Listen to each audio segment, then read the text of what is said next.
저는 부산에서 나고 자란 평범한 직장인이에요. 그 사람을 처음 만난 건 회사 동료의 소개팅 자리였죠. 첫인상은 솔직히 그렇게 특별하진 않았습니다. 키도 평범하고 얼굴도 잘생긴 편은 아니었거든요. 하지만 그 사람은 달랐어요. 제 말에 진심으로 귀 기울이고 제가 무심코 던진 말 하나도 기억해주는 사람이었죠. 저는 점점 그 사람에게 빠져들었어요. 어느 날은 제가 새로 산 구두가 너무 불편해서 투덜댔더니 그 사람이 정말로 자기 운동화를 벗어주더라고요. 한여름 뜨거운 아스팔트 위에서요. 미쳤어? 길 한복판인데. 괜찮아. 나 발 안 아프니까. 너 많이 아프지? 이거 신고 천천히 가. 아니, 진짜 괜찮아. 다시 신어. 싫어. 너 신어. 나 원래 맨발로 걷는 거 좋아해. 그렇게 말하며 씩 웃던 얼굴이 지금도 생생해요. 결국 저는 그 사람 운동화를 신고 걸었고 그 사람은 제 구두를 손에 들고 양말만 신은 채로 걸었죠. 지나가던 사람들이 쳐다봤지만 그 사람은 전혀 개의치 않았어요.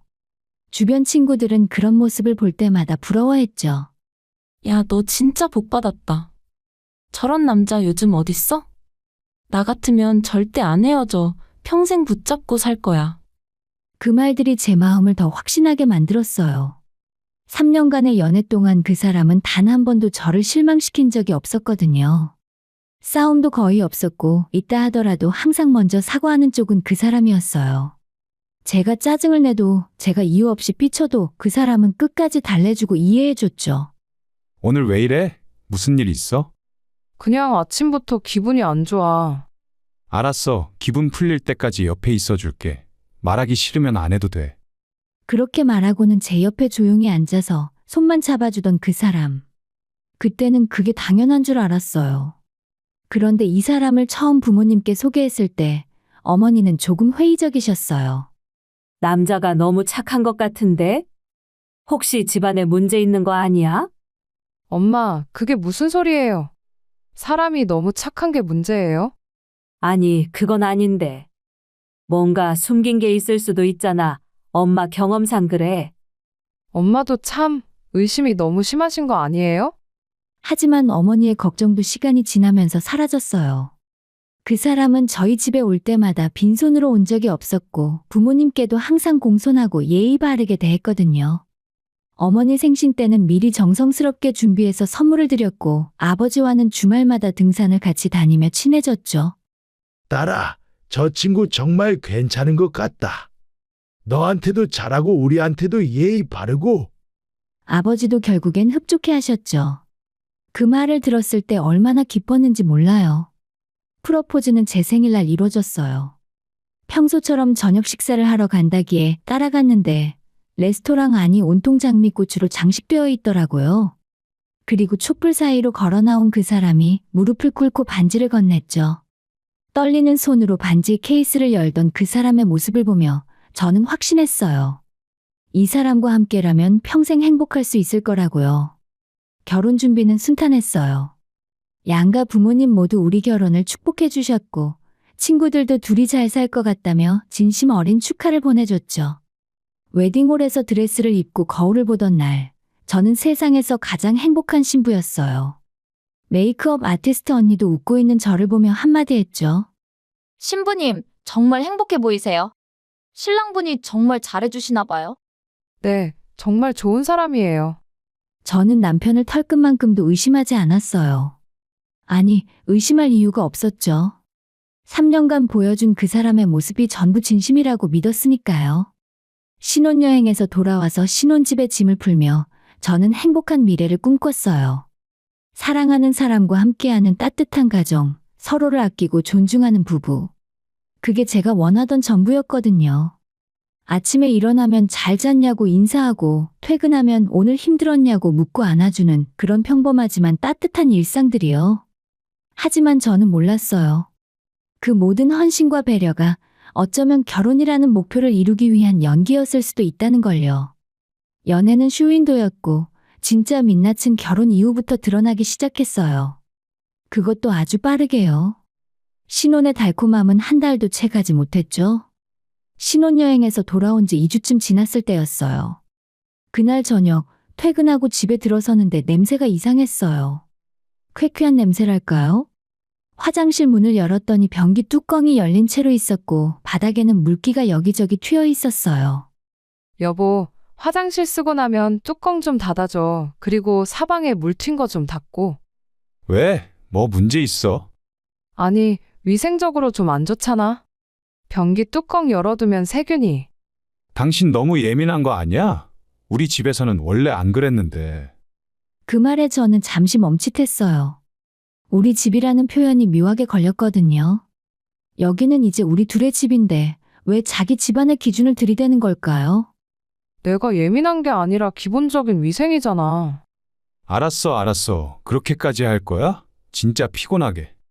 남편은 짜증 섞인 목소리로 대답하고는 거실로 나가버렸어요. 연애할 때 그렇게 제 말 하나하나에 귀 기울이던 사람이 맞나 싶었죠. 며칠 후엔 수건 문제로 또 다퉜어요.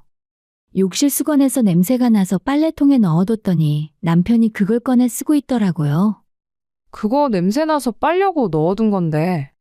냄새, 나는 안 나는데. 당신이 빨래를 제대로 안 해서 그런 거 아니야? 뭐라고? 내가 빨래를 제대로 안 한다고? 아니면 수건이 왜 냄새가 나? 우리 어머니는 빨래하면 항상 뽀송뽀송한데. 또 시어머니 이야기였어요.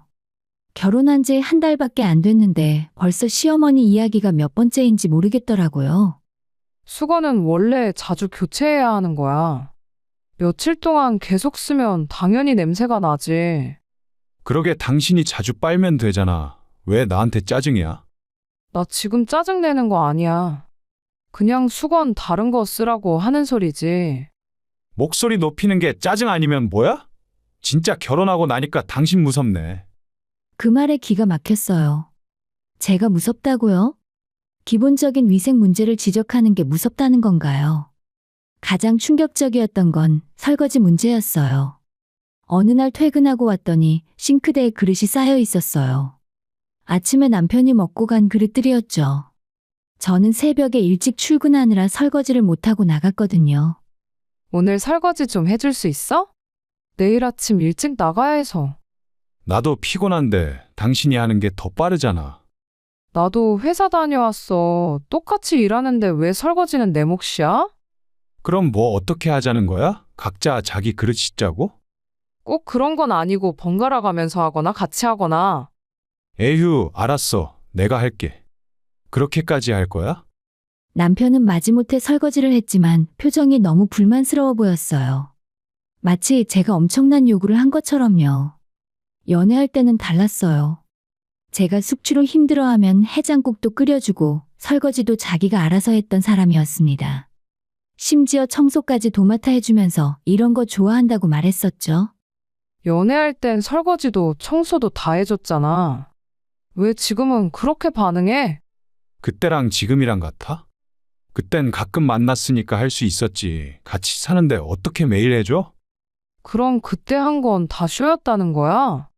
당신 지금 나한테 거짓말쟁이라는 소리를 하고 싶은 거야? 그게 아니라 진짜 결혼하고 나니까 당신 너무 예민해진 것 같아. 사소한 거 갖고 왜 이렇게 트집을 잡아?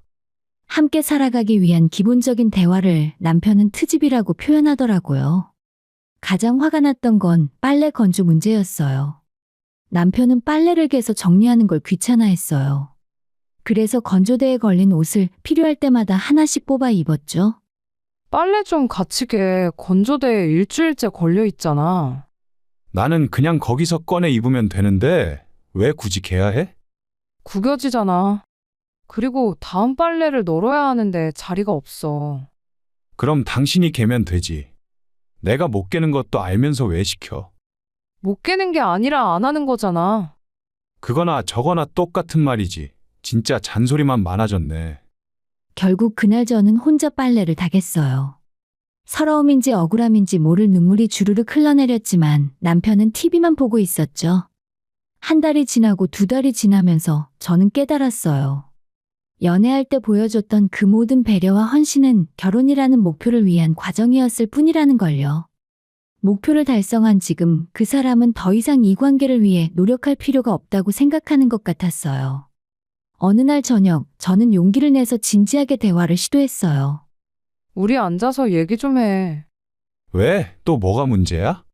아니, 문제라기보다는 우리 요즘 너무 안 맞는 것 같아서. 안 맞긴 뭐가 안 맞아? 당신이 너무 완벽주의인 거지. 완벽주의가 아니야. 기본적인 것들을 얘기하는 건데. 기본적인 것들? 화장실 뚜껑, 수건 교체, 설거지, 빨래 개기. 이게 다 기본이야? 나는 이렇게까지 안 살았는데. 그럼 어떻게 살았는데? 우리 어머니는 다 알아서 해주셨어. 내가 신경 쓸 필요도 없었고. 그 순간 깨달았어요.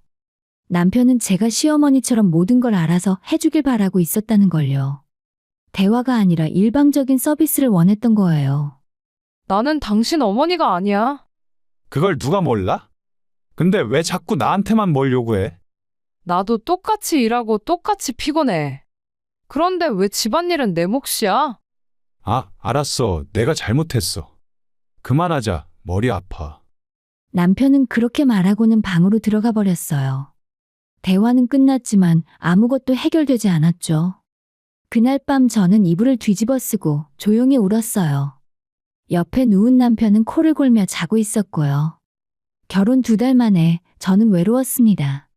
함께 살고 있지만 마음은 혼자인 것 같았죠. 연애할 때 그렇게 다정하고 배려심 깊던 사람은 어디로 간 걸까요? 아니면 그 모습이 원래 가면이었던 걸까요? 저는 답을 알 수 없었어요. 다만 한 가지는 확실했죠. 이 결혼은 제가 상상했던 것과는 너무 달랐어요. 결혼 3개월째 본격적으로 시댁과의 관계가 시작됐어요. 아니, 정확히는 강요됐다고 해야 할까요? 여보, 이번 주말에 우리 집 가야 해. 지난주에도 갔었잖아. 그게 벌써 일주일 전이야. 어머니가 보고 싶어 하신대. 그럼 여보 혼자 다녀와. 나는 이번 주에 밀린 집안일 좀 해야 돼. 혼자? 그게 말이 돼? 며느리가 시댁도 안 가고. 며느리라는 단어가 묘하게 불편했어요.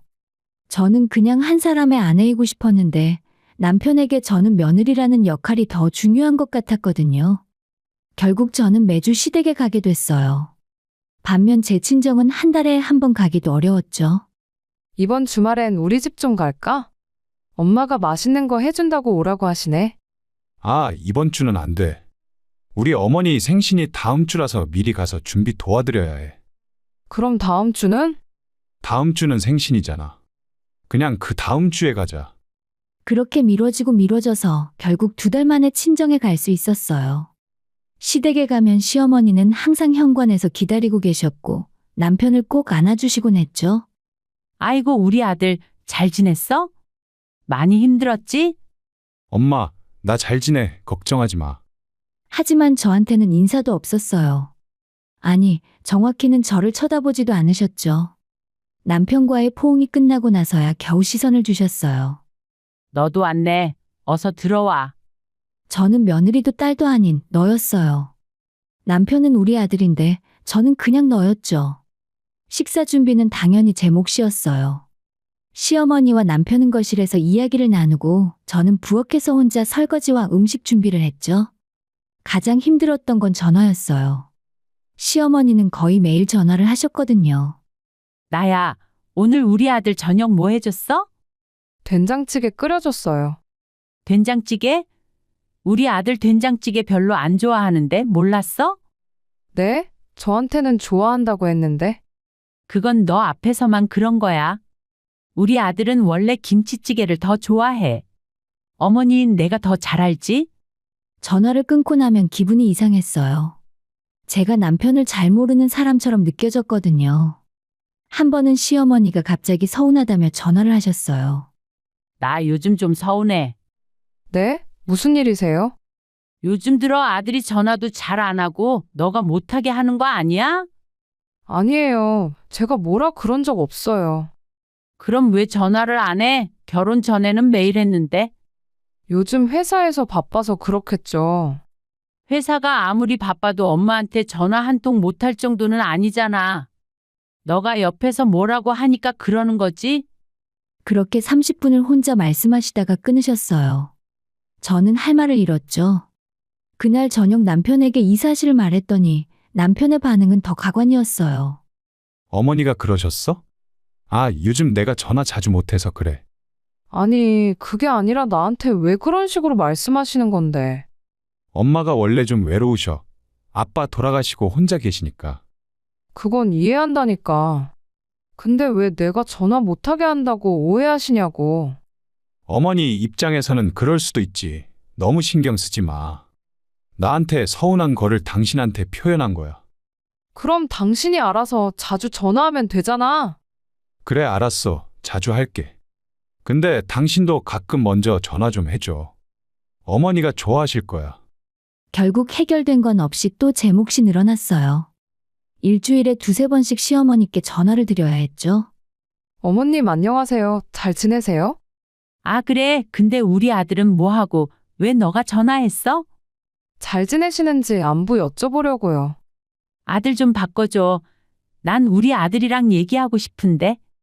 매번 이런 식이었어요. 제가 전화를 해도 결국 남편과 통화하고 싶어 하셨죠. 결정적인 사건은 저희 결혼기념일이었어요. 1년이 되는 날 남편과 함께 부산 근처 온천 여행을 다녀왔어요. 1박 2일의 짧은 여행이었지만 오랜만에 둘만의 시간이어서 좋았죠. 그런데 집에 돌아온 다음날 시어머니한테 전화가 왔어요. 나 좀 서운해. 무슨 일이세요? 너희들 결혼 기념일에 여행 갔다 왔다면서? 왜 나한테는 말도 없이 갔어? 아, 그게 갑자기 결정돼서. 갑자기라도 나한테는 말을 했어야지. 나도 같이 가고 싶었는데. 그 말에 저는 귀를 의심했어요. 저희 결혼기념일 여행에 시어머니가 같이 간다고요? 저희 둘의 결혼 기념일이잖아요. 너희들 둘만? 나는 가족 아니야? 너는 나를 가족으로 안 보는구나. 그게 아니라 됐고, 아들 좀 바꿔줘. 남편과 통화하시더니 시어머니는 한참을 우셨대요. 평생을 아들만 믿고 살았는데 며느리가 자기를 가족으로 안 본다면서요. 남편은 전화를 끊고 저한테 말했어요. 당신 어머니한테 왜 그렇게 말했어? 뭘? 내가 뭐라고 했는데? 결혼기념일이라고 우리끼리만 가고 싶다고 했다며? 그런 말 안 했어. 그냥 결혼 기념일은 부부끼리 보내는 거라고 했지. 그게 어머니한테는 상처가 된 거야. 어머니도 가족인데. 그게 말이 돼? 결혼 기념일에 시어머니를 데려가? 다음엔 같이 가면 되잖아. 그 정도는 해줄 수 있지 않아? 저는 할 말을 잃었어요. 부부만의 여행에 시어머니를 데려가는 게 당연하다고 생각하는 남편. 그리고 그걸 요구하는 시어머니까지. 그날 밤 저는 깨달았어요. 이 결혼에서 제 자리는 없다는 걸요. 저는 남편의 아내가 아니라 시어머니를 모시기 위한 도구였던 거예요. 그리고 남편은 남편이 아니라 평생 엄마 품을 떠나지 못하는 아들이었죠. 결혼 1년 반이 지났을 때였어요.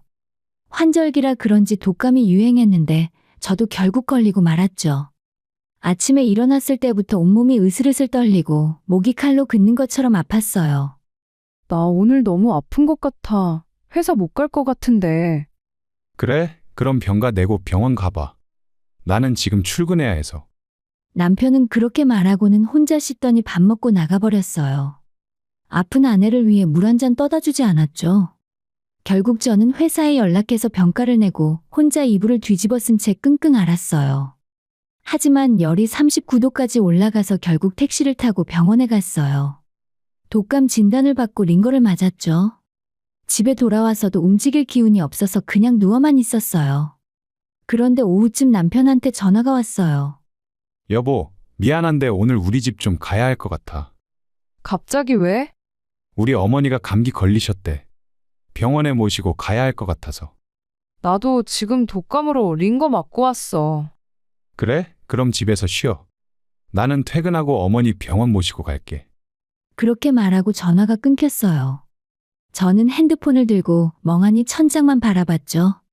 같은 감기인데 시어머니의 감기는 병원에 모시고 가야 하고 제 독감은 혼자 누워있으면 되는 거였어요. 남편은 그날 밤 시댁에서 외박했어요. 어머니 곁을 지켜드려야 한다면서요. 저한테 전화 한 통 없었죠. 괜찮아? 난 어머니 상태 봐서 내일 들어갈게. 겨우 문자 하나만 왔어요.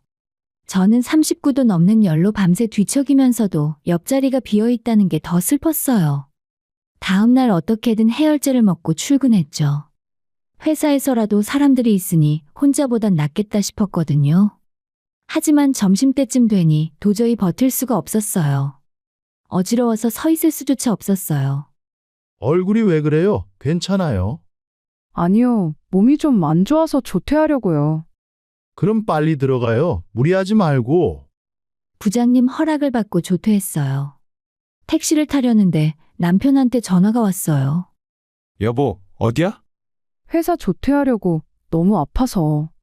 그래, 내가 데리러 갈게. 거기서 기다려. 그 말에 가슴이 따뜻해졌어요. 아직은 저를 걱정해주는구나. 남편이라는 사람이 아직 남아있구나 싶었죠. 30분쯤 지나서 남편 차가 도착했어요. 저는 힘겹게 차에 올라탔어요. 고마워, 집에 데려다 줘. 아, 근데 미안. 우리 집에 먼저 좀 들러야 할 것 같아. 뭐라고? 어머니가 아직도 좀 안 좋으셔. 당신이 가서 좀 간병해드리면 어머니가 좋아하실 것 같아서. 저는 귀를 의심했어요. 지금 제가 독감으로 조퇴까지 한 상황인데 이런 나에게 시어머니 간병을 하라고요? 여보, 나 지금 정말 아파. 독감이라고. 어머니도 감기시잖아. 같이 아픈데 서로 돌봐주면 되지. 그게 말이 돼? 왜 말이 안 돼? 어차피 집에 가도 누워만 있을 거잖아. 우리 집에서 누워 있으면서 어머니 식사랑 약이라도 좀 챙겨드리면 되지. 나 지금 서 있기도 힘들어. 에이, 그 정도는 아니잖아. 조금만 힘내. 어머니 혼자 계시니까 얼마나 불안하시겠어. 차는 이미 시댁 방향으로 달리고 있었어요. 저는 어이가 없어서 말도 안 나왔죠. 여보, 차 돌려. 나 진짜 못해. 당신 진짜 왜 이래? 어머니한테 좀 잘해드리면 안 돼? 잘해드리는 거랑 이건 다른 문제잖아. 뭐가 달라? 며느리가 시어머니 아플 때 간병하는 거 당연한 거 아니야? 당연하지 않아. 나도 지금 아프다고. 그래도 나이 드신 어머니가 더 중요하잖아. 그 말에 저는 완전히 얼어붙었어요. 어머니가 더 중요하다. 그게 남편의 진심이었던 거예요. 아내보다 어머니가 더 중요한 거였죠. 결국은 차가 시댁 앞에 도착했어요. 남편은 당연하다는 듯이 차에서 내렸고요. 내려. 어머니 기다리시니까. 나 안 내려. 뭐? 여기까지 왔는데? 나 병원 갈 거니까 택시 불러줘. 당신 지금 진짜 어머니가 실망하시겠다. 실망하든 말든 나 진짜 못해. 택시 안 불러주면 내가 부를게. 저는 떨리는 손으로 택시 앱을 켰어요. 남편은 한동안 저를 노려보더니 결국 차에서 내려 시댁으로 들어가 버렸어요. 택시가 도착했고 저는 그 차를 타고 병원으로 향했어요. 눈물이 주르륵 흘러내렸지만 닦을 기운도 없었죠. 병원에서 다시 링거를 맞고 주사를 맞고 약을 처방받았어요. 의사 선생님이 제게 물었습니다. 보호자는 어디 계세요? 오늘도 혼자 오셨어요? 네, 혼자요. 독감이 꽤 심한데 집에 가서 푹 쉬셔야 해요. 누가 좀 돌봐줄 사람 있어요? 없어요. 선생님은 안쓰러운 표정으로 저를 바라봤어요. 저는 고개를 숙였죠. 병원을 나와서 택시를 타고 신혼집으로 돌아왔어요. 텅 빈 집, 남편은 아마 시댁에서 또 외박할 거예요. 어머니 곁을 지키면서요. 그날 밤 저는 대학 친구에게 전화를 걸었어요. 미선아, 나 이혼하고 싶어. 뭐? 갑자기 무슨 소리야? 더 이상 못 살겠어. 진짜 못 살겠어. 친구는 한참을 듣더니 말했어요. 일단 증거부터 모아. 문자 메시지, 카카오톡, 녹취 다 남겨놔. 그리고 재산 관련된 것들 미리 정리해. 전화를 끊고 저는 그동안의 문자와 카톡을 캡처하기 시작했어요. 시어머니의 요구들, 남편의 무심한 답장들, 모든 게 증거였죠. 그날 이후로 저는 마음을 완전히 닫았어요. 남편이 미안하다고 해도 잘해주겠다고 해도 더 이상 믿지 않기로 했죠. 저는 이미 이 결혼을 끝내기로 결정했으니까요. 열흘 후에 몸이 어느 정도 회복됐을 때 저는 변호사 사무실을 찾아갔어요. 그리고 이혼 소송 준비를 시작했죠. 이제 끝을 내야 할 때였어요. 변호사 사무실은 생각보다 조용하고 깔끔했어요. 친구 미선이가 소개해준 이혼 전문 변호사였죠. 앉으세요. 친구분한테 대략 들었는데 자세히 말씀해 주시겠어요? 저는 그동안 있었던 일들을 차근차근 설명했어요. 남편의 변한 태도, 시댁과의 갈등, 그리고 제가 아플 때 있었던 일까지요. 변호사님은 고개를 끄덕이며 메모를 하셨어요. 증거 자료는 충분히 확보하셨나요? 네, 문자랑 카톡은 다 캡처해뒀어요. 그리고 녹음한 것도 몇 개 있어요. 잘하셨네요. 그럼 재산 관계는 어떻게 되시나요? 혼인 중 취득한 재산이 있나요? 신혼집이 있어요. 전세인데 보증금 2억은 제 적금으로 냈고 나머지 1억은 남편 쪽에서 냈어요. 그럼 공동 명의인가요? 아니요, 제 명의예요. 남편이 당시에 신용 문제가 좀 있어서. 변호사님이 고개를 끄덕였어요. 그 외에 다른 부동산이나 재산은요? 그게 사실 하나 더 있긴 한데요. 저는 잠시 망설이다가 말을 이었어요. 시어머니가 사시는 집이 있어요. 전세인데 그게 제 명의로 돼 있어요. 네? 시어머니 댁이 의뢰인 명의라고요? 네, 신혼 초에 있었던 일인데요. 그날의 일이 떠올랐어요. 결혼하고 3개월쯤 됐을 때였죠. 그날도 시댁에 갔었어요. 저녁을 먹고 있는데 시어머니가 남편에게 말씀하셨어요. 아들, 엄마가 좀 곤란한 일이 생겼어. 무슨 일이세요, 어머니? 외삼촌이 사업 자금이 급하게 필요하대. 5천만 원만 빌려달라고 하시는데. 5천만 원이요? 저희한테 그런 돈이 어디 있어요? 그래서 이 집 전세금을 좀 빼려고 해. 시어머니가 사시는 집은 전세 1억 5천이었어요. 거기서 5천을 빼면 1억이 되는데 그럼 보증금이 부족해지는 거였죠. 그럼 어머니는 어디 가서 사시게요? 건물주가 반전세로 안 해준다고 해서 좀 작은 집으로 옮기려고. 전세 1억짜리로. 남편은 난처한 표정을 지었어요. 그때 제가 끼어들었죠. 어머님 차라리 제가 5천만 원 드릴게요. 뭐? 당신이? 남편이 놀라서 저를 쳐다봤어요. 제가 모아둔 적금이 좀 있어요. 그걸 해약하면 될 것 같아요. 시어머니도 놀라셨어요. 그때는 시어머니를 위해 뭐라도 해드리고 싶었거든요. 그럼 시어머니도 저를 좋아하시겠지, 남편도 고마워하겠지 싶었어요. 네, 근데 한 가지 조건이 있어요. 집 명의를 제 이름으로 해주세요. 전세 계약 말이에요. 그건 왜? 남편이 물었어요. 나중에 혹시라도 문제 생기면 곤란하잖아. 내가 돈을 냈으니 내 명의로 하는 게 맞는 것 같아. 시어머니는 잠시 망설이시더니 고개를 끄덕이셨어요. 그래, 일단 그렇게 하자. 고맙다, 며느리야. 어머님은 너무 돈이 급했는지 제 제안을 받아들였고 그렇게 해서 시어머니 집 전세 계약은 제 명의가 됐어요. 저는 5천만 원을 시어머니께 드렸고 제 명의로 전세 계약을 다시 했죠. 시어머니는 이사를 갈 필요 없이 그 집에 계속 사셨고요. 그런 일이 있었군요. 그럼 그 집 전세 계약서랑 입금 증빙 자료 같은 거 다 갖고 계신가요? 네, 다 있어요. 완벽하네요. 그럼 이렇게 진행하시죠. 변호사님은 이혼 소장과 함께 재산 분할 청구서를 작성하기 시작했어요. 신혼집 전세보증금 3억과 시어머니 댁 전세보증금 1억 5천까지 총 4억 5천이 일단은 제 명의였죠. 일주일 후에 남편과 시어머니에게 서류가 도착했어요. 이혼 소장과 함께 전세보증금 반환 요청서가요.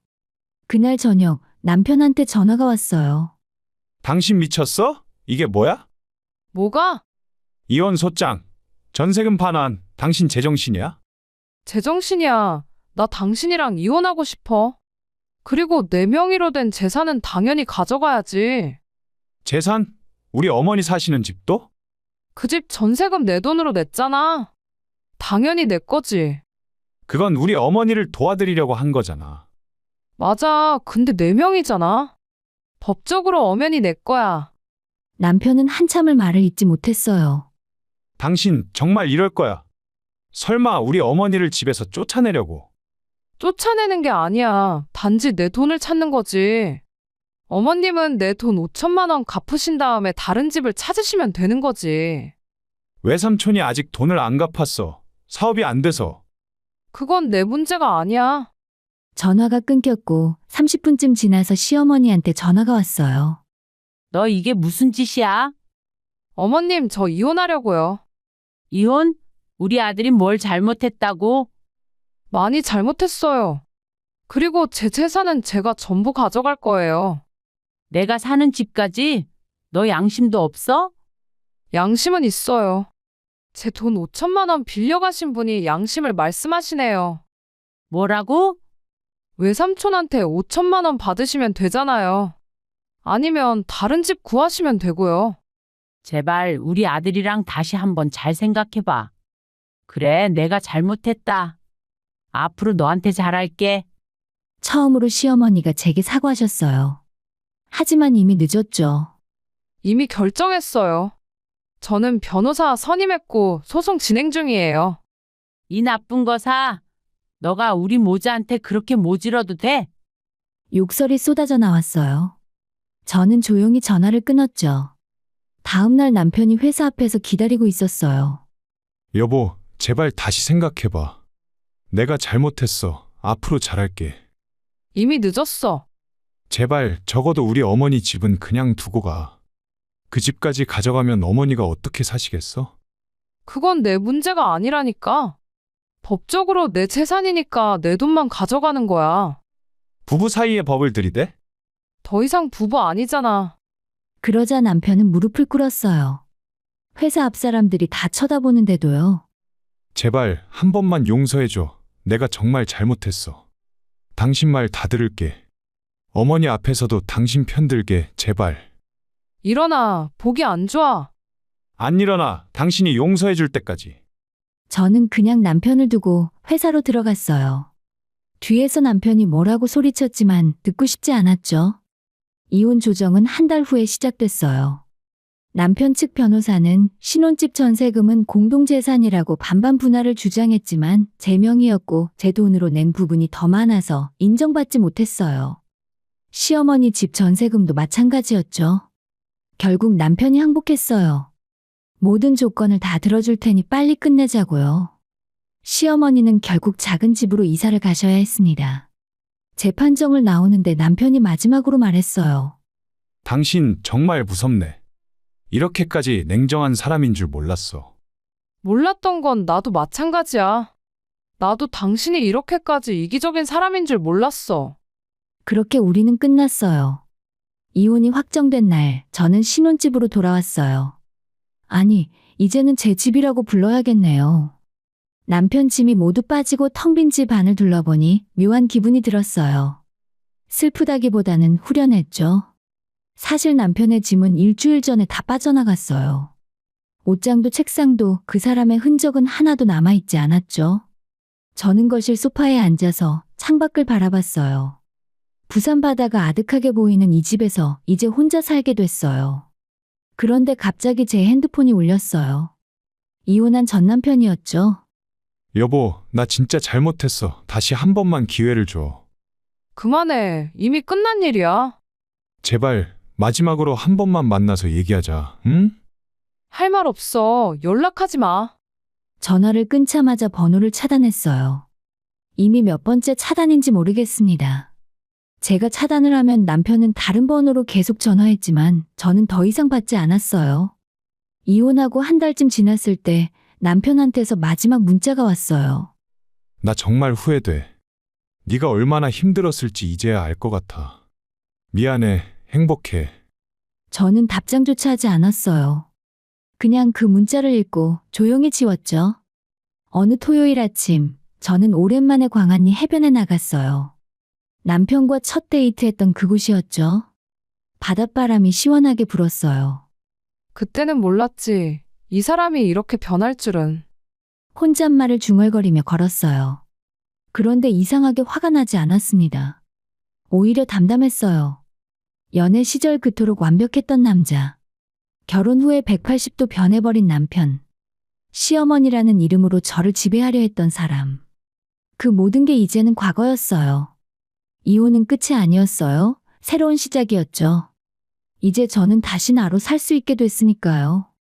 이제 진짜 제 인생의 시작이에요.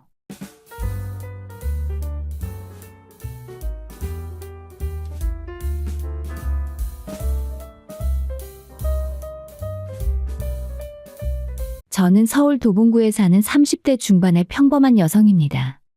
제가 오늘 들려드릴 이야기는 제 인생에서 가장 황당하면서도 뼈아팠던 경험에 관한 것입니다. 지금 생각하면 정말 어이없지만 당시엔 너무 힘들었거든요. 저는 결혼하기 전에 인테리어 소품 가게를 운영했어요. 작은 가게였지만 나름 손님들도 많았고 제가 직접 디자인한 제품들이 잘 팔려서 수입도 괜찮은 편이었죠. 몇 년간 열심히 일하면서 재테크도 조금씩 했는데 그렇게 조금씩 아끼며 모은 돈이 2억 원 정도 됐습니다. 당시 저는 결혼 생각이 전혀 없었어요. 제 일에 집중하고 싶었고 혼자서도 충분히 행복했거든요. 그런데 지인의 소개로 전 남편을 만나게 됐습니다. 첫인상은 나쁘지 않았어요. 차분하고 성실해 보이는 외모에 말투도 공손했죠. 샐러드 가게를 운영한다고 했는데 건강한 음식을 만드는 게 좋다며 자기 일에 대한 자부심도 있어 보였습니다. 요즘 건강 챙기는 분들이 많아서 손님이 꽤 있어요. 작은 가게지만 성실하게 운영하고 있습니다. 솔직히 처음엔 그냥 나쁘지 않은 정도였고 특별한 느낌 없이 평범했어요. 근데 몇 번 만나면서 그의 성실한 모습에 조금씩 마음이 갔던 것 같아요. 매일 아침 일찍 일어나서 열심히 일을 하는 모습을 보니 믿을 만한 사람 같았거든요. 6개월 정도 만나다가 결혼 이야기가 나왔어요. 저는 솔직히 조금 망설였습니다. 그의 집안이 경제적으로 넉넉하지 않다는 걸 알았거든요. 시어머니께서는 작은 빌라에서 혼자 사시고 남편은 외동아들이었어요. 시아버지는 남편이 어렸을 때 돌아가셨다고 했습니다. 하지만 저는 결혼을 돈으로 결정하고 싶지 않았어요. 사람 됨됨이가 더 중요하다고 생각했죠. 그리고 무엇보다 저에겐 제가 모은 2억이라는 자산이 있었으니까요. 혹시 모를 어려움이 생겨도 제가 버틸 수 있다는 자신감도 있었고요. 결혼식은 조촐하게 했습니다. 시어머니는 정말 좋은 분처럼 보였어요. 미란아, 우리 아들 잘 부탁해. 내가 넉넉하게 해주지 못해서 미안하구나. 아니에요, 어머님. 저희 둘이 열심히 살면 되죠. 그래, 우리 며느리 참 착하네. 앞으로 내가 친딸처럼 대할게. 시어머니의 그 말을 저는 진심으로 받아들였어요. 결혼 초반 몇 달간은 정말 평화로웠습니다. 남편은 여전히 성실하게 가게를 운영했고 시어머니는 가끔 반찬을 만들어서 가져다 주셨어요. 저도 인테리어 소품 가게를 계속 운영하면서 나름 행복한 신혼생활을 보냈죠. 하지만 제가 한 가지 남편에게 말하지 않은 게 있었습니다. 바로 제가 결혼 전에 모아둔 2억 원이요. 왜 말하지 않았냐고요? 글쎄요, 처음엔 굳이 말할 필요가 없다고 생각했어요. 결혼 전에 제가 개인적으로 모은 돈이었고 남편과 함께 쓸 생활비는 따로 관리하고 있었으니까요. 그리고 솔직히 말하면 조금 불안하기도 했어요. 아직 결혼한 지 얼마 안 됐는데 제가 그런 돈을 가지고 있다는 걸 알면 어떻게 생각할까 하는 걱정도 있었죠. 나중에 남편을 완전히 믿을 수 있게 되면 그때 이야기하자. 그렇게 생각하며 시간을 보냈어요. 그런데 하필이면 그날 제가 실수를 했어요. 핸드폰을 식탁 위에 놔두고 설거지를 하고 있었는데 남편이 갑자기 제 핸드폰을 좀 쓰자고 했습니다. 여보, 내 핸드폰 어디 있지? 당신 폰으로 전화 좀 걸어볼게. 그렇게 남편이 제 핸드폰의 잠금 화면을 풀었고 하필이면 제가 설거지를 하기 직전에 은행 어플을 켜둔 것이었어요. 남편이 제 핸드폰 화면에 뜬 은행 계좌를 보고 깜짝 놀라고 말았습니다. 여보, 이거 잔액이. 남편의 표정이 굳어지는 게 보였어요. 심장이 쿵 내려앉았습니다. 2억 원? 아, 그게. 저는 당황해서 얼버무렸어요. 남편은 제 핸드폰을 들고 멍하니 저를 쳐다봤습니다. 이 돈이 언제부터 있었던 거야? 나한테 왜 말 안 했어? 결혼 전에 내가 모은 거야. 가게 운영하면서 조금씩 모았던 건데. 미안해. 말할 타이밍을 놓쳤어. 남편은 한동안 아무 말도 하지 않았어요. 그러다가 한숨을 쉬며 말했죠. 그래, 네가 모은 거니까 네 돈이지. 근데 부부가 됐는데 이런 건 미리 말해줬으면 좋았을 텐데. 미안해. 정말 말하려고 했는데. 남편은 더 이상 따지지 않았어요. 그냥 씁쓸한 표정으로 방을 나갔습니다. 저는 그 순간 뭔가 잘못됐다는 느낌을 받았지만 설마 별일이야 있겠나 싶었죠. 그날 이후로 남편의 태도는 크게 달라지지 않았어요. 다만 가끔 제 눈치를 보는 것 같기도 했고 그리고 며칠 뒤에 시어머니가 전화를 하셨습니다. 미란아, 시간 되면 우리 집에 한번 놀러 올래? 오랜만에 같이 저녁 먹자. 평소와 다를 바 없는 다정한 목소리였어요. 저는 아무 의심 없이 대답했죠. 네, 언제가 좋으세요? 하지만 저는 몰랐습니다. 그 순간부터 제 인생이 완전히 뒤틀리기 시작한다는 걸요. 시어머니 댁에 저녁을 먹으러 간 날 분위기는 평소와 달랐어요. 어머님은 제가 도착하자마자 음식을 차려놓으시더니 식사 내내 계속 한숨만 쉬셨습니다. 어머님 무슨 일 있으세요? 안색이 안 좋으신데. 아니야, 아무것도 아니야. 밥이나 먹자. 남편도 옆에서 눈치를 보더니 조심스럽게 물었어요. 엄마, 뭔가 걱정되는 일 있으면 말씀하세요. 우리가 도와드릴 수 있잖아요. 시어머니는 그제야 눈물을 글썽이시며 입을 여셨습니다. 사실은 큰일 났어. 우리 빌라에 살던 세입자가 갑자기 나간다고 해서 전세금을 돌려줘야 하는데 내가 지금 돈이 없단 말이야. 전세금이요. 얼마나 되는데요? 그게 2억이나 돼. 당장 다음 주까지 줘야 하는데 나한테 그런 돈이 어디 있겠니? 시어머니는 손으로 얼굴을 가리시며 흐느끼기 시작하셨어요. 남편은 당황해서 저를 쳐다봤고 저는 순간 머릿속이 복잡해졌습니다. 아니, 하필이면 2억이라고. 시어머니는 계속해서 말씀하셨어요. 새로운 세입자는 이미 구했어. 그 사람이 다음 달이면 들어온다고 했는데 지금 돈을 못 주면 소송까지 당할 수도 있다는데 어떡하니 정말. 남편이 제 손을 꼭 잡았어요. 그의 눈빛이 말하고 있었죠. 여보, 우리가 좀 도와드려야 하는 거 아니야? 저는 깊은 한숨을 쉬었습니다. 솔직히 불안했어요. 2억이라는 돈이 얼마나 큰 돈인데. 하지만 시어머니는 그동안 저를 정말 잘 대해주셨고 폭염 속에서도 반찬을 만들어 가져다 주시던 모습이 떠올랐습니다.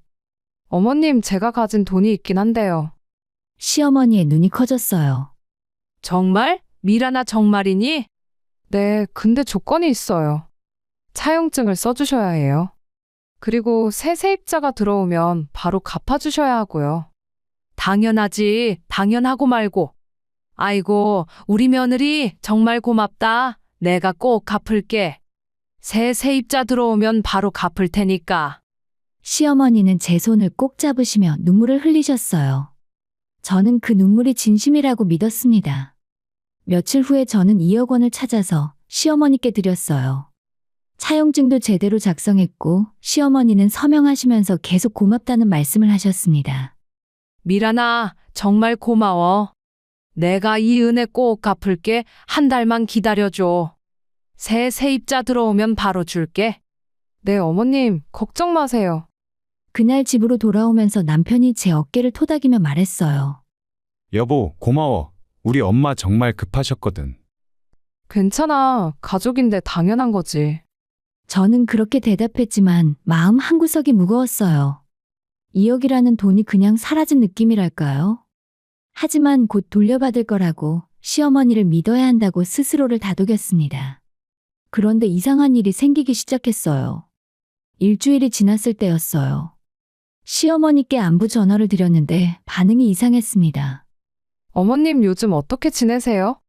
세입자분은 잘 나가셨어요? 응, 나갔어. 그런데 미란아, 나 지금 좀 바쁘니까 나중에 전화할게.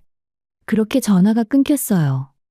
평소 같으면 이것저것 물어보시고 오래 통화하시던 분이 1분도 안 돼서 전화를 끊으신 거예요.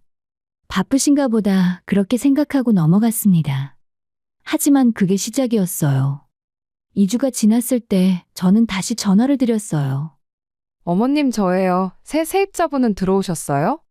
아, 그게 좀 늦어지고 있어. 원래 이번 주에 들어온다고 했는데 날짜를 미룬다네. 아, 그러세요? 그럼 언제쯤 될까요? 모르겠어. 미란아, 나 지금 백화점에서 쇼핑 중이니까 나중에 얘기하자. 네? 백화점이요? 그리고 또 전화가 끊겼습니다. 저는 핸드폰을 들고 멍하니 있었어요. 백화점에서 쇼핑이요? 2억을 빌려가신 분이 급하다고 눈물까지 흘리시던 분이 백화점에서 쇼핑을 하고 계신다고요? 뭔가 이상했어요. 정말 이상했습니다. 남편에게 물어봤어요. 여보, 어머님이 요즘 연락 피하시는 것 같은데 새 세입자는 들어왔대? 아, 엄마가 그러는데 좀 늦어진대. 곧 들어온다고 하시던데? 근데 오늘 백화점에서 쇼핑 중이라고 하시더라. 분명 나한테는 돈이 급하다고 하셨는데. 그게 뭐, 엄마도 스트레스 풀어야지. 너무 신경 쓰지 마. 남편의 대답은 너무 가벼웠어요. 저는 점점 불안해지기 시작했습니다. 한 달이 지났어요. 시어머니에게서는 아무 연락이 없었고, 제가 전화를 해도 짧게 대화하고 끊으시기 일쑤였습니다. 어떤 날은 아예 전화를 안 받으시기도 했어요. 그리고 그쯤 저희 부부는 새 아파트를 알아보고 있었어요. 전세로 살던 집이 좁아서 좀 더 넓은 곳으로 이사하고 싶었거든요. 마침 괜찮은 신축 매물이 나와서 계약까지 했습니다. 잔금은 한 달 후에 치르기로 했고요. 잔금을 치르려면 당연히 시어머니께 빌려드렸던 2억이 필요했어요. 저는 시어머니께 정중하게 말씀드렸습니다. 어머님, 저희가 새 집으로 이사하게 됐어요. 다음 주에 잔금을 치러야 하는데 빌려드렸던 돈 돌려받을 수 있을까요? 전화기 너머로 긴 침묵이 흘렀어요. 미란아, 그게 지금은 좀 어려워. 네? 새 세입자분 들어오셨다고 하지 않으셨어요? 들어오긴 했는데 그 돈으로 다른데 급한데 쓰느라. 저는 귀를 의심했어요. 다른데요? 어머님, 저희 차용증 쓰셨잖아요. 새 세입자 들어오면 바로 갚으신다고 하셨는데. 알아. 근데 지금은 정말 없어. 조금만 기다려줘. 저도 급해요. 잔금 날짜가 정해져 있다고요. 그때 시어머니의 목소리 톤이 변했어요. 그럼 어쩌라고? 나도 지금 없다니까. 짜증 섞인 목소리였어요. 저는 말문이 막혔습니다. 지금 저한테 화내시는 거예요? 화내는 게 아니라 미란아, 네가 좀 이해해줘야지. 나도 사정이 있어. 사정이라뇨? 어머님께서 먼저 빌려달라고 하셨고 새 세입자 들어오면 갚는다고 하셨잖아요. 그래, 알았어. 그런데 말이야. 시어머니는 잠시 뜸을 들이시더니 충격적인 말을 하셨습니다. 미란아, 차라리 우리 같이 살자. 내가 그 돈 다 줄 테니까 너희가 사는 아파트를 나랑 공동 명의로 하면 어떻겠니? 네? 내 말은 어차피 가족인데 한 집에서 같이 살면 좋잖아. 내가 2억 주고 너희 집을 나랑 공동 명의로 하는 거야.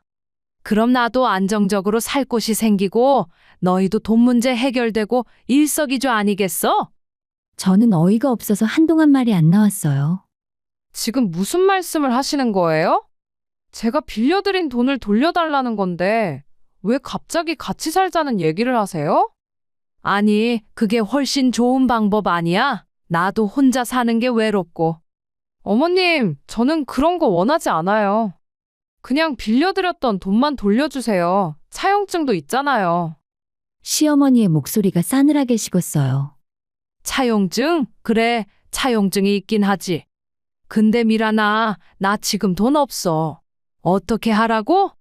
그럼 언제 갚으실 건데요? 모르겠어. 당분간은 어려울 것 같은데. 어머님, 미란아, 너무 그러지 마. 우리 가족 아니야? 가족끼리 꼭 이렇게까지 해야 되니? 저는 전화를 끊고 그 자리에 주저앉았어요. 믿을 수가 없었습니다. 이게 정말 현실인지. 그날 밤 남편과 심각한 대화를 나눴어요. 어머님이 돈을 안 갚으신데 대신 같이 살면서 아파트 공동명의 하자고 하시는데 이게 말이 돼? 남편은 난처한 표정을 지었어요. 그게 엄마도 나름 생각이 있으신 것 같은데. 무슨 생각? 빌린 돈은 갚아야 하는 거 아니야? 알아. 근데 여보, 엄마 입장도 생각해봐. 혼자 사시는 것도 힘드시고. 그래서 내 돈으로 같이 살자고? 공동명의까지 하라고? 이건 아니잖아. 우리는 그날 밤 처음으로 크게 싸웠어요.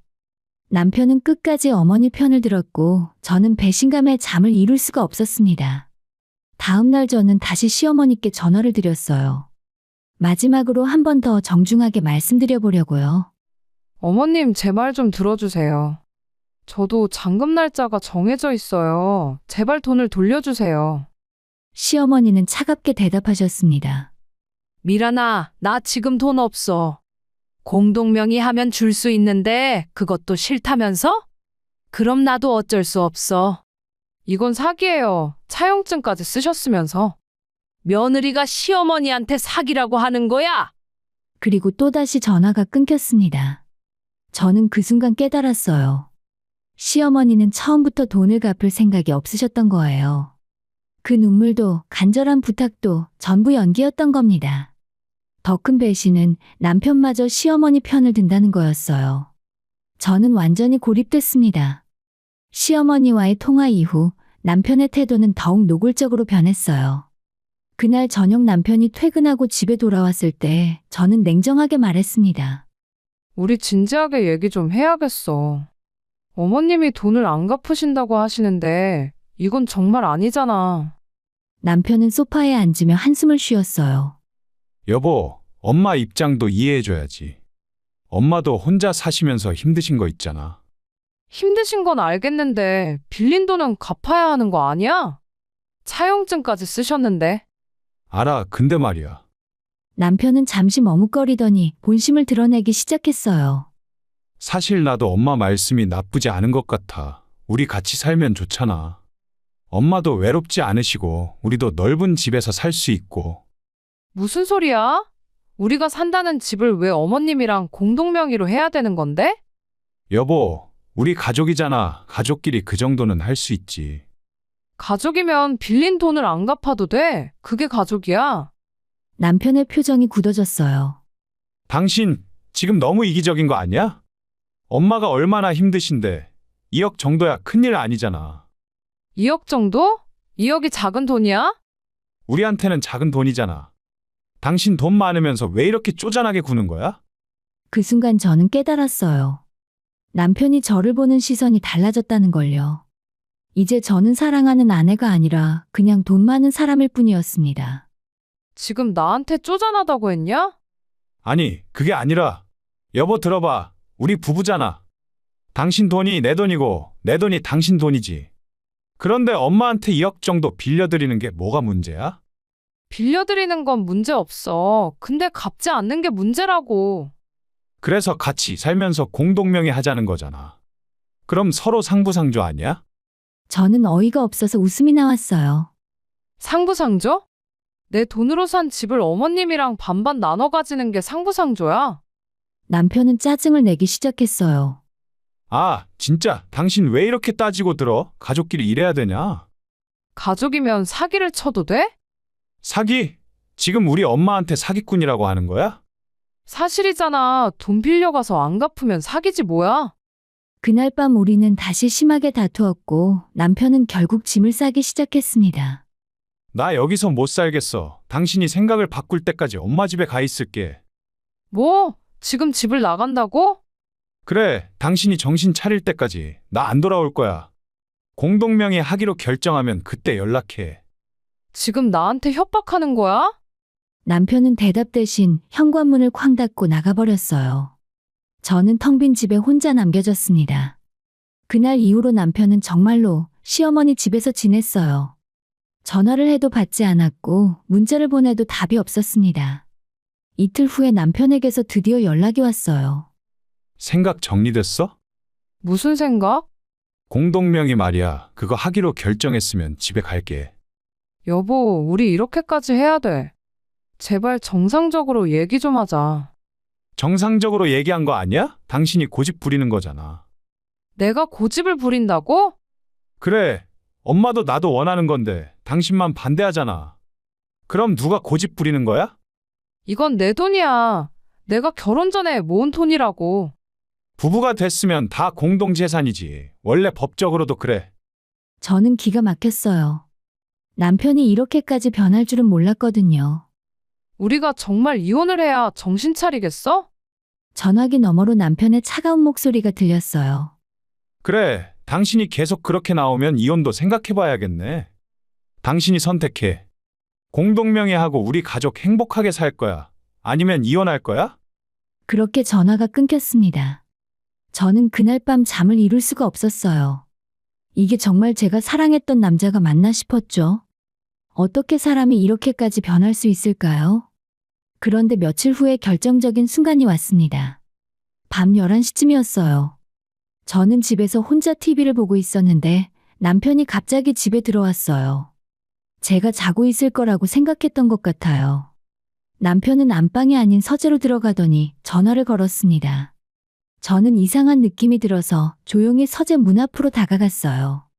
문에 귀를 살짝 대보니 남편의 목소리가 들렸습니다. 엄마, 나야.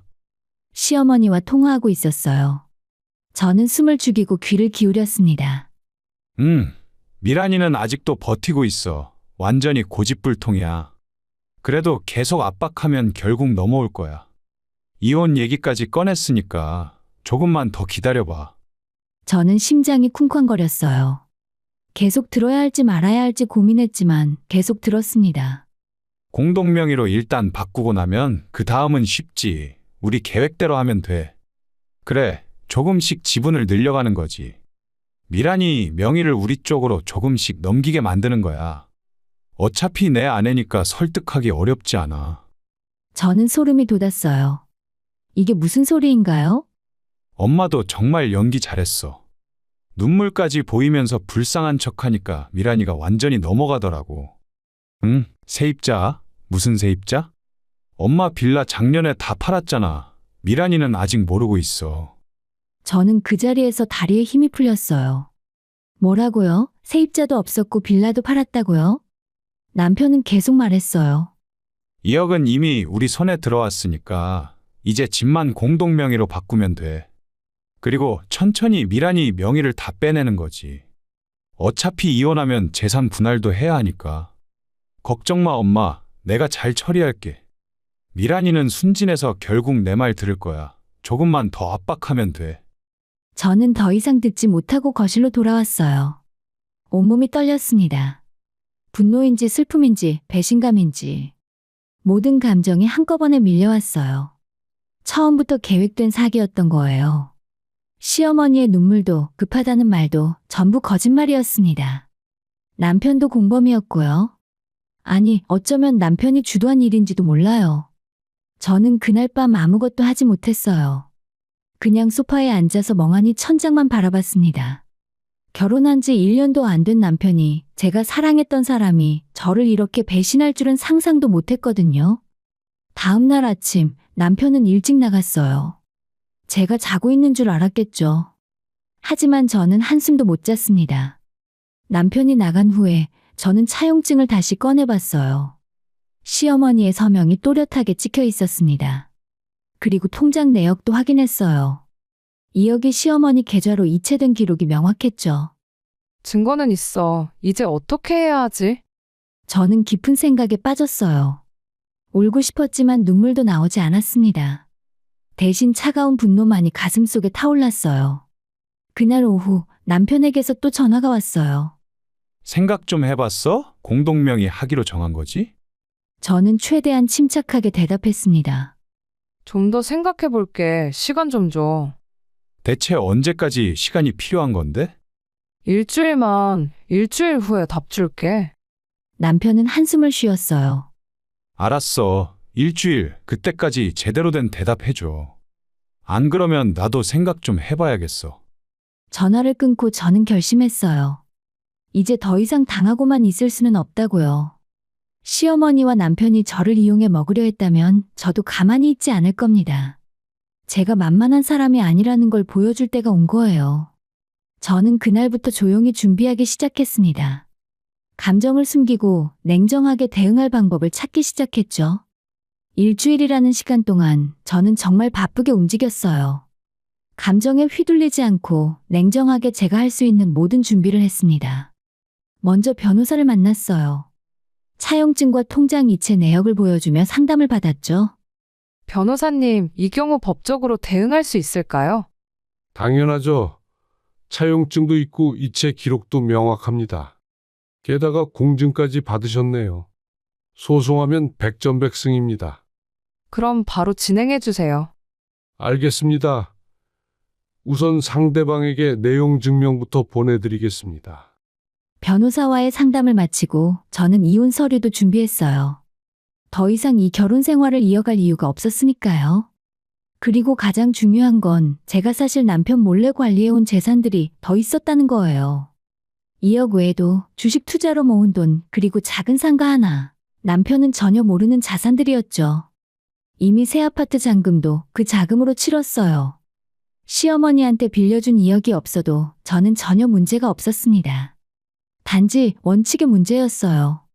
빌린 건 갚아야 하는 게 맞으니까요. 일주일이 지난 날, 저는 시어머니께 전화를 걸었어요. 어머님 저예요. 미란아, 생각 정리됐니? 시어머니의 목소리는 여전히 뻔뻔했어요. 네, 정리됐어요. 그래서 마지막으로 여쭤보려고요. 2억 언제 갚아주실 건가요? 아이고, 그 얘기 또 하니? 미란아, 우리 같이 사는 걸로 하자니까. 저는 그럴 생각 없어요. 그냥 빌려드린 돈만 돌려주세요. 시어머니의 목소리가 날카로워졌어요. 없어! 지금 당장은 줄 수 없다니까? 3일 드릴게요. 3일 안에 2억을 돌려주시면 조용히 넘어가겠습니다. 안 그러면 법적으로 대응할 수밖에 없어요. 법적으로? 며느리가 시어머니한테 소송을 하겠다고? 네, 그럴 생각이에요. 어머님이 선택하세요. 저는 전화를 끊고 변호사에게 연락했어요. 변호사님, 내용 증명이랑 차용증 사본을 퀵으로 보내주세요. 알겠습니다. 오늘 중으로 발송하겠습니다. 그날 오후 시어머니 댁으로 두툼한 서류 봉투가 도착했을 거예요. 차용증 사본, 공증 서류, 그리고 법적 대응 예고 통지서까지. 저녁 무렵에 남편에게서 급하게 전화가 왔어요. 여보, 지금 뭐 하는 거야? 우리 엄마한테 내용 증명을 보냈어? 그래 보냈어. 어머님이 돈을 안 갚으신다고 하셔서. 미쳤어? 가족끼리 소송을 하냐? 가족이면 사기를 쳐도 되는 거야? 남편은 말문이 막힌 듯 잠시 침묵했어요. 여보, 우리 대화로 풀 수 있잖아. 왜 이렇게까지 하는 건데? 일주일 동안 기회 줬는데도 어머님은 계속 뻔뻔하게 나오시더라고. 이제 더 이상 대화로 안 될 것 같아서. 제발 소송만은 하지 마. 엄마가 너무 충격 받으셨어. 2억을 가로챈 분이 충격을 받으셨다고? 저는 차갑게 전화를 끊었어요. 다음 날 아침, 우리 집 초인종이 미친 듯이 울렸어요. 문을 열자 시어머니와 남편이 서 있었습니다. 시어머니의 얼굴은 창백했고 남편은 초조한 표정이었어요.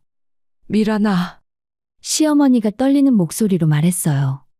미란아, 제발 소송만은 하지 마. 내가 잘못했어. 그러더니 갑자기 무릎을 꿇으시는 거예요. 아니, 지금 뭐 하시는 거예요? 미안해, 정말 미안해. 내가 정신이 나갔었다. 제발 용서해줘. 남편도 옆에서 무릎을 꿇었어요.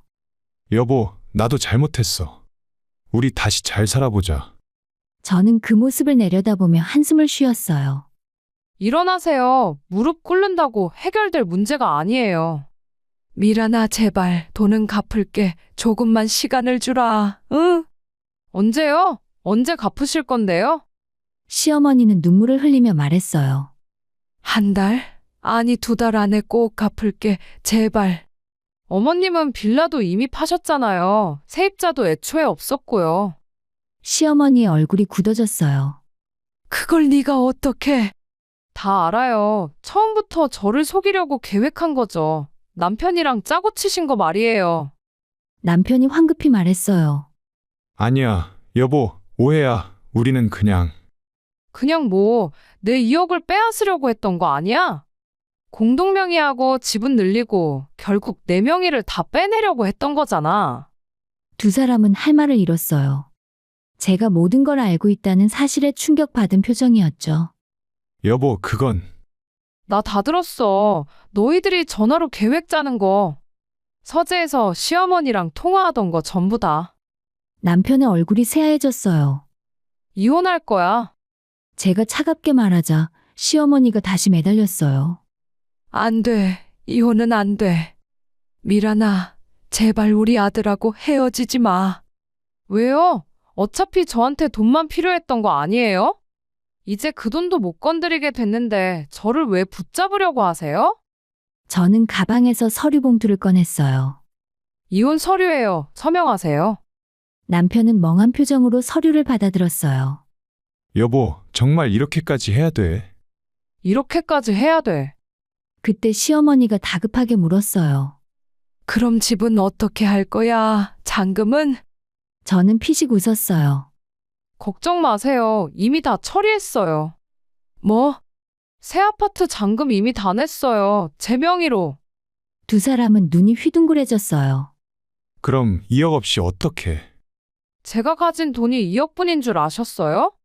시어머니와 남편은 완전히 패닉 상태였어요. 그럼 우리가 괜히. 네, 저는 어머님이 빌려간 2억이 없어도 집 사는데 아무 문제 없어요. 저는 현관문을 열었어요. 이제 나가주세요. 3일 안에 2억 입금 안 되면 소송 진행할 거예요. 그리고 당신은 이혼 서류에 서명해서 변호사 사무실로 보내주시고요. 미란아, 제발. 나가세요. 두 사람은 할 수 없이 문 밖으로 나갔어요. 문을 닫으며 저는 깊은 한숨을 쉬었습니다. 저는 그날 밤 오랜만에 편히 잠들었어요. 모든 게 정리되어 가고 있었고 제 새로운 인생이 시작되고 있었으니까요. 며칠 후에 제 통장에 2억이 입금됐어요. 시어머니가 어디서 돈을 구했는지는 모르겠지만 결국 원금을 갚긴 한 거죠. 그리고 남편도 이혼 서류에 서명해서 보내왔어요. 모든 게 끝났습니다.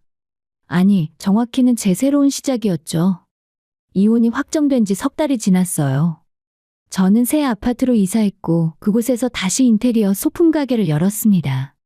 예전보다 더 넓은 공간에 제가 직접 디자인한 제품들로 가득 채웠죠. 손님들은 늘었고 매출도 좋았어요. 무엇보다 마음이 편했습니다. 더 이상 눈치 볼 사람도 없고 제 돈을 지키기 위해 전전긍긍할 필요도 없었으니까요. 어느 날 예전에 저희를 소개시켜준 지인에게 연락이 왔어요. 미란아, 네 전남편 소식 들었니? 아니요, 궁금하지도 않아요. 그래도 한번 들어봐. 지금 완전히 백수래. 가게 정리하고 나서 일을 못 구하고 있대. 어머니 집에 얹혀 살면서 하루 종일 집에만 있다던데. 그렇군요. 그리고 어머니는 생활비 때문에 식당에서 설거지 아르바이트 시작했대. 원래 자존심 세던 분인데 많이 힘들어 하신다더라. 저는 아무런 감정도 느껴지지 않았어요. 동정심도 죄책감도 없었습니다. 자업자득이에요. 맞아, 잘못한 대가를 치르는 거지. 전화를 끊고 저는 창밖을 바라봤어요. 햇살이 따뜻하게 들어오는 제 가게, 제가 좋아하는 물건들로 가득한 이곳이 너무 소중했습니다. 이 모든 것을 지켜낸 제 자신이 자랑스러웠어요. 저는 이번 일을 통해서 많은 걸 배웠습니다. 사람은 겉모습만 보고 믿어선 안 된다는 것. 아무리 착해 보여도, 아무리 눈물을 흘려도 돈 앞에서는 누구나 변할 수 있다는 것을요. 그리고 제 재산은 제가 지켜야 하고, 아무리 가족이라도, 아무리 사랑하는 사람이라도 함부로 믿고 맡기면 안 된다는 것을 말입니다. 결혼이 나쁜 건 아니에요. 다만 저는 잘못된 사람을 선택했을 뿐이죠. 이제는 더 신중해질 겁니다. 누군가를 다시 만나게 된다면 그 사람이 진짜 저를 사랑하는지 아니면 제 돈을 보는지 확실히 구별할 수 있을 것 같아요. 어쩌면 한동안은 혼자가 더 좋을지도 모르겠어요. 저는 이제 제 인생의 주인공입니다. 누구에게도 의존하지 않고 제가 원하는 대로 살아갈 거예요. 가게 문을 열며 손님을 맞이하는 아침이 행복합니다. 제가 만든 제품을 좋아해주는 사람들을 보는 게 즐겁습니다. 저녁에 혼자 와인 한잔하며 책을 읽는 시간이 평화롭습니다. 이게 바로 제가 원했던 삶이에요. 배신당했던 그 순간은 정말 힘들었지만 지금 생각해보면 그 일이 있었기에 제가 더 강해질 수 있었던 것 같아요. 저를 속이려 했던 사람들은 결국 스스로 무너졌고 저는 더 단단해졌습니다. 돈 앞에서 사람은 변합니다. 아무리 가까운 사람이라도 방심하지 마세요. 그리고 무엇보다 중요한 건 자신을 지킬 힘을 키우는 거예요. 저는 이제 괜찮습니다. 아니, 괜찮은 정도가 아니라 행복합니다. 혼자서도 충분히 행복할 수 있다는 걸 이제는 확실히 알게 됐으니까요.